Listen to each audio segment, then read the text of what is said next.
Estimada Sabina, te envío un fuerte abrazo. Buenas tardes, ¿cómo estás? Hola, buenas tardes. Gracias por estar con nosotros, Sabina. Te deseo un feliz año y también te deseo hacer muchas preguntas. ¿Qué tal iniciamos con la relación México-Estados Unidos? Veo a muchos mexicanos que pues la nacionalidad la traen de balde y que esperaban una suerte de milagro para que los aranceles se impusieran en vez de la reconciliación bilateral, Sabina. Pues nos hubieran hecho mucho daño esos aranceles, que por cierto no está suspendida su amenaza. En 29 días volverán a hablar Donald Trump y Claudia Sheinbaum sobre las condiciones para que no se impongan. Pero es muy interesante estos aranceles. Estuve escuchando a Paul Krugman, Premio Nobel de Economía, y Premio Nobel precisamente por sus tesis sobre el comercio internacional. Y te lo cito casi textualmente, hasta donde la memoria me permita ser exacta. Dice Paul Krugman: he revisado todos los escenarios posibles de lo que resultaría si se imponen estos aranceles a Canadá, a México y a China. Y en ningún escenario que puedo yo imaginarme tienen un efecto benéfico para ninguno de los actores. Es decir, ni para estos tres países, ni para Norteamérica. Y termina él diciendo: son medidas muy, muy, muy destructivas. Es decir, la mera idea de poner los aranceles no tiene ni pie ni cabeza. Donald Trump, cuando era un hombre joven, estaba en contra de la globalización allí por 1988 y empezó a decir que estaba en contra de la globalización cuando apenas estaba empezando.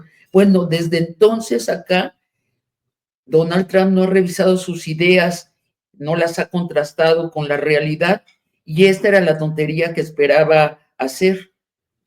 Entonces, qué bueno que no se impusieron los aranceles y qué difícil para la presidenta de México estar negociando con un hombre así, cuyas ideas son volátiles, caprichosas, tienen más de performativo que de política. Pero lo performativo llama mucho la atención. El histrionismo vende y consigue votos. Para alguien que ya no se encuentra de momento entre el dilema de una elección, ya no es atractivo, pero utilizarlo como método de gobernar, Sabina, ha resultado redituable antes, ya sea en la historia de Estados Unidos o en alguna parte del mundo. No, pues por supuesto. Todo el fascismo se reclina sobre esta idea de lo performativo, ¿no?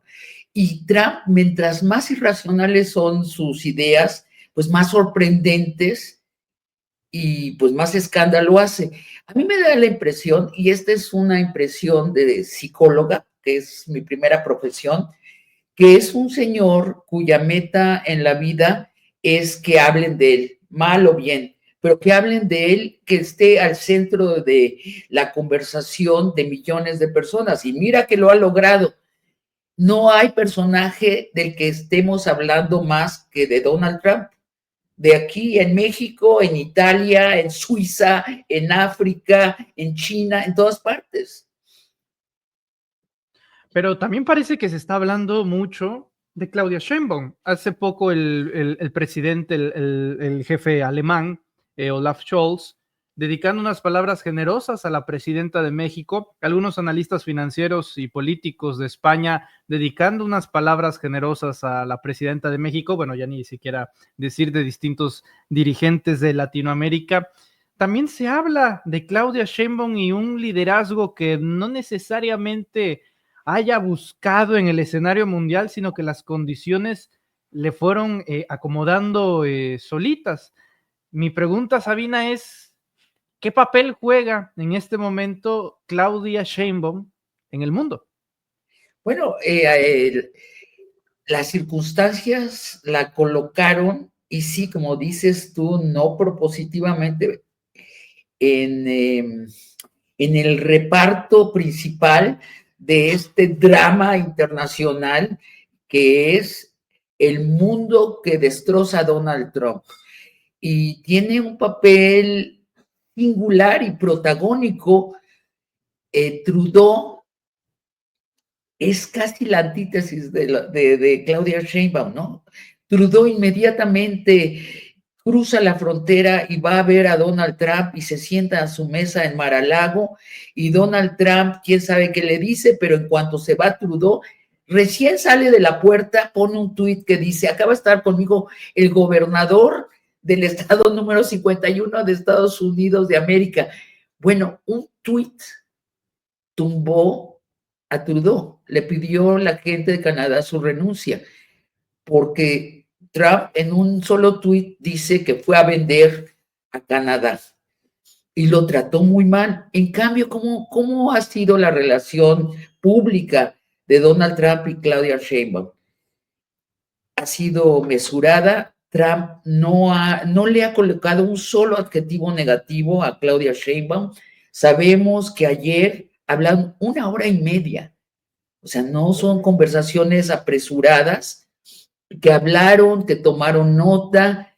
No estaba presente ni siquiera Marcelo Ebrard.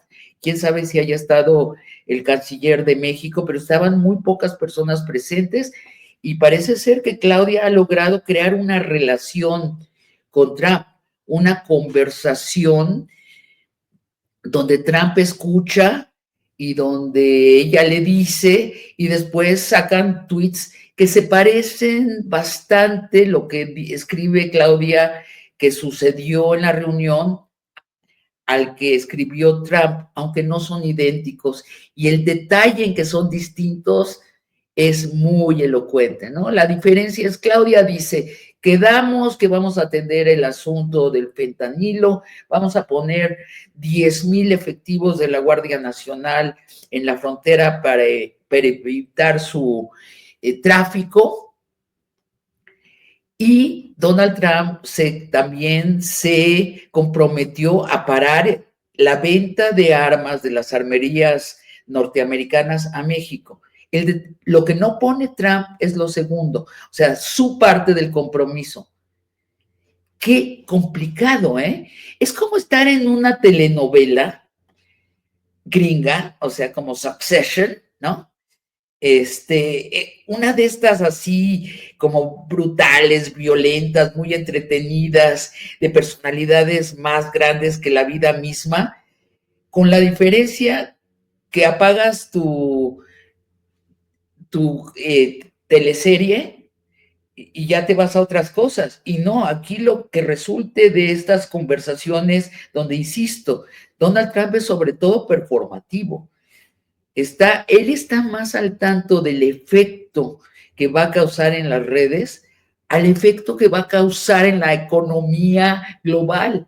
Y sin embargo, las consecuencias de lo que diga o decida son internacionales y van a la economía real. Eso quiere decir a los gastos concretos de los hogares, de los seres vivos del planeta. Mira, hay una frase, no me acuerdo de quién, que dice que cada sistema contiene la semilla de su destrucción. Y creo que estamos viendo a la democracia, si no destruirse, nos está causando graves dudas sobre la efectividad de la democracia, lo que está pasando ahora. Donald Trump fue electo por menos del 1% de diferencia con Kamala Harris, pero ese 1%, menos de 1%, le está dando el derecho de destruir la economía mundial y otras cosas. Hasta ahora no las ha destruido, pero mire, las ideas que tiene, y regreso a Paul Krugman, son muy destructivas. ¿No es contagioso el estilo de gobernar de Trump, que de repente vemos a países como Ecuador?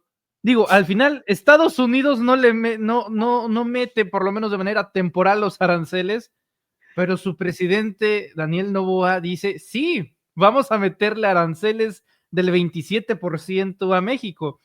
Bueno, es de ciegos no admitir que esto está totalmente influenciado por lo que ve el presidente de Ecuador en las noticias sobre Trump y México, Sabina. Claro, y lo que malentiende, porque esa sí es suicida peor. O sea, el déficit económico es o sea, México gana más en las transacciones con Ecuador, por razones obvias. Somos un país mucho más grande, con muchísimos más habitantes y además más industrializado, más tecnologizado. Entonces, este señor le va a poner aranceles a lo que les exportamos, que además en nuestra balanza es poquísimo, no debe de ser ni del 3%, y nos castiga así. Aquí, ¿por qué está haciendo esto? De nuevo, es lo performativo. El señor está tratando de ganar los titulares en su país y quién sabe si ya se contagió de la grandiosidad de Trump y cree que va a llegar a los titulares mundiales. Sí, además de ser una medida suicida, no creo que tenga mucho éxito. O sea, no creo que trascienda a los titulares del New York Times, sinceramente, ni al Pravda. No, bueno, sí consiguió prensa, ¿no? Pero de buena no creo que sean los términos que haya aspirado principalmente. Pero, Manuel, ¿no te parece que sí pone en duda el método de la democracia? Híjole, la mayoría se puede equivocar. Claro que se puede equivocar y además pones a gente en sitios de un gran poder y toman decisiones, ahora sí que usando el léxico chilango, al chilazo.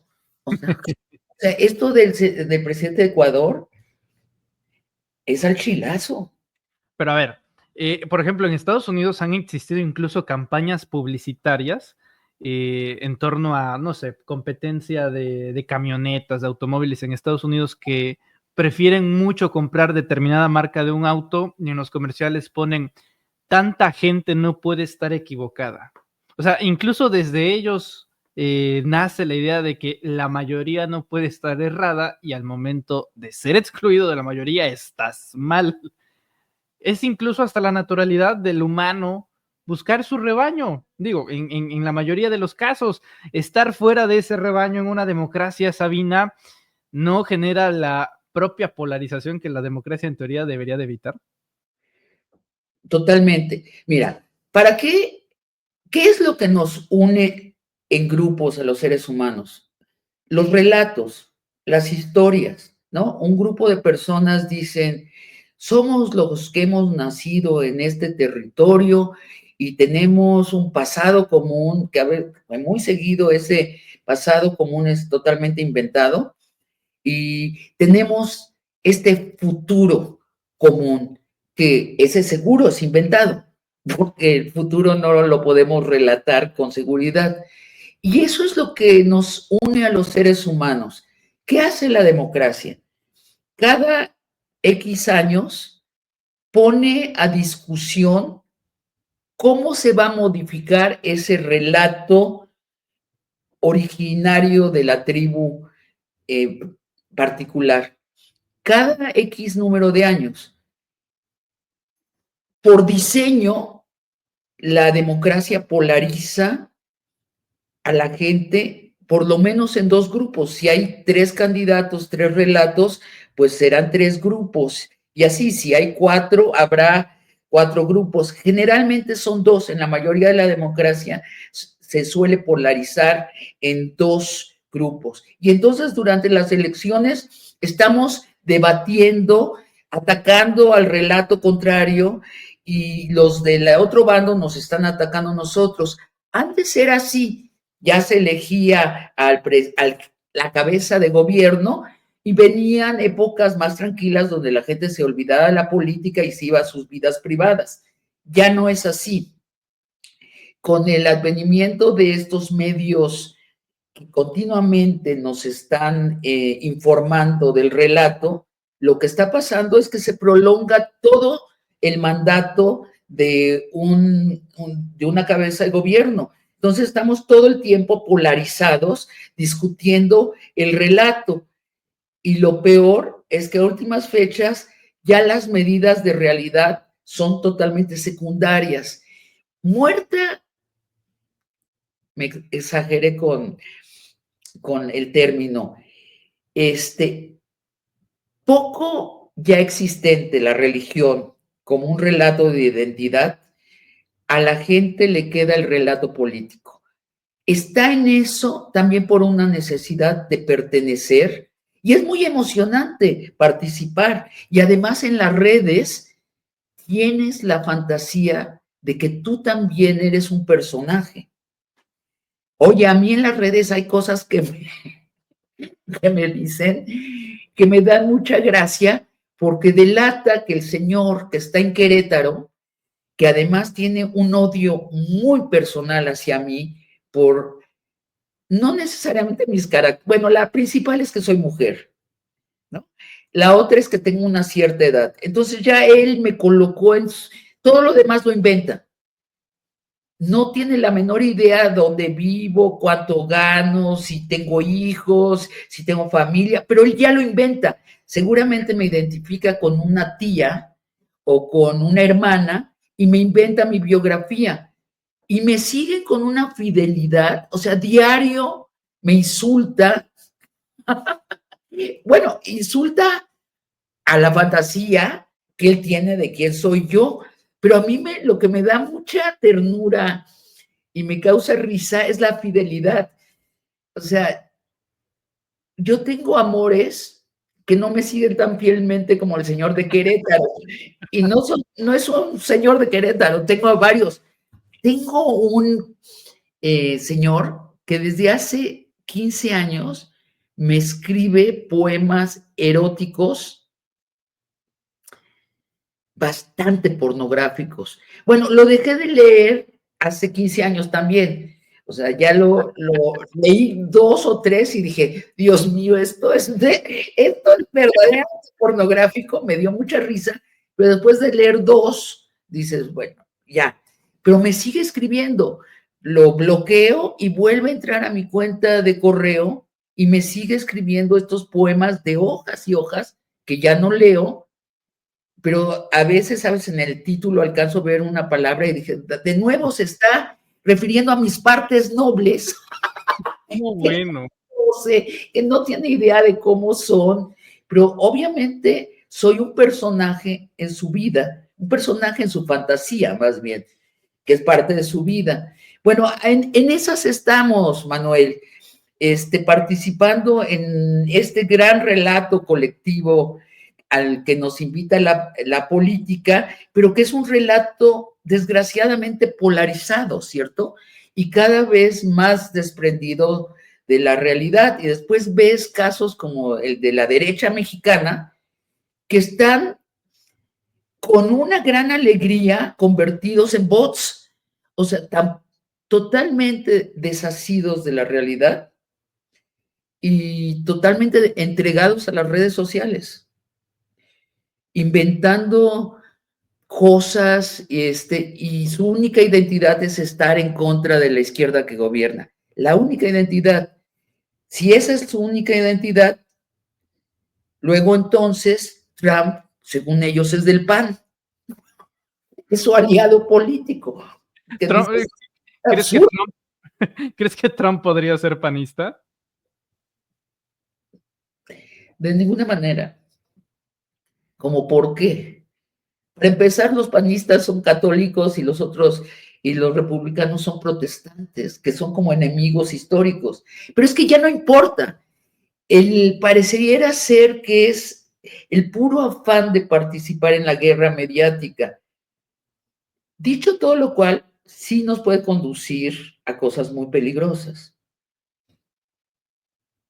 Sabina, para cerrar este tema, ¿ves cuando hay estos choques, esta confrontación, esta guerra de declaraciones entre Trump y la presidenta Sheinbaum, ves en el cuadrilátero mundial confrontados al mismo tiempo también el proyecto de la ultraderecha con un proyecto de izquierda. ¿Es México y Estados Unidos el mejor ejemplo del contraste de esos dos proyectos? Manuel, ojalá lo fuera. El tipo de relato que ocupa a los medios tradicionales y a los medios de redes es mucho más superficial. Ojalá se estuviera discutiendo eso. No, hombre, se está discutiendo a un nivel muy superficial. ¿Estados Unidos dobla a México o México dobla a Estados Unidos? Muy inteligentemente, Claudia Sheinbaum movió de ahí el discurso, el relato.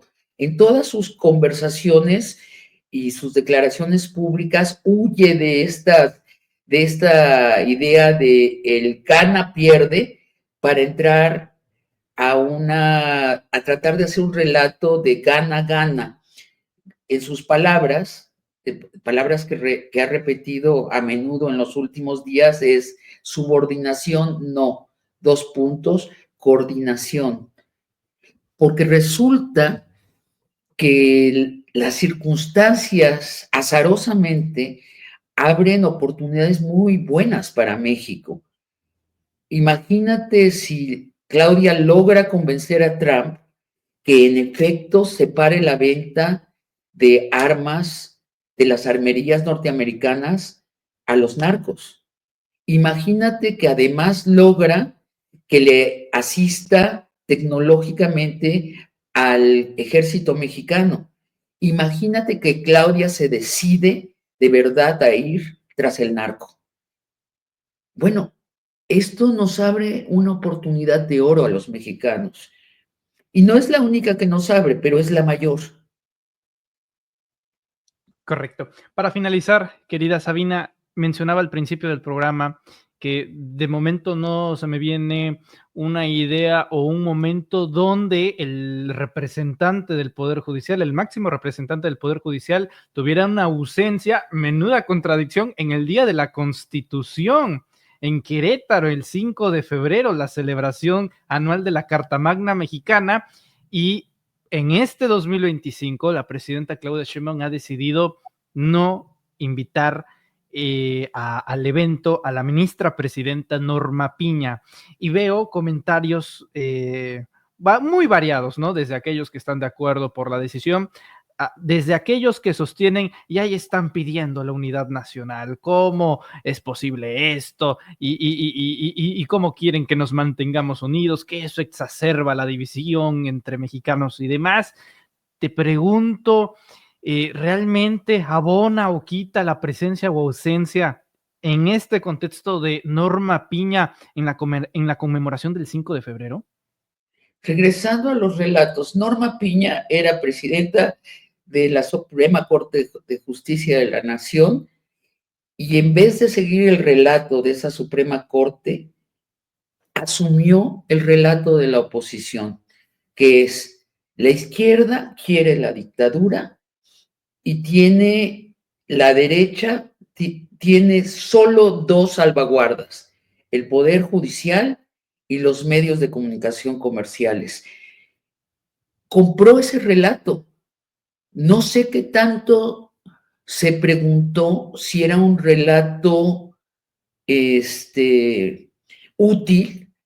Por cierto, no lo es. Al comprar ese relato, Norma Piña polarizó todo el asunto y empezó a trabajar activamente en contra del gobierno, del poder judicial, del poder ejecutivo.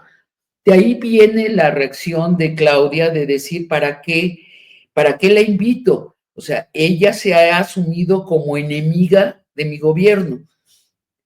Ahora, me parece exagerado el gesto de Claudia. ¿Qué perdía con invitar a Norma Piña? La hubiera invitado, pues.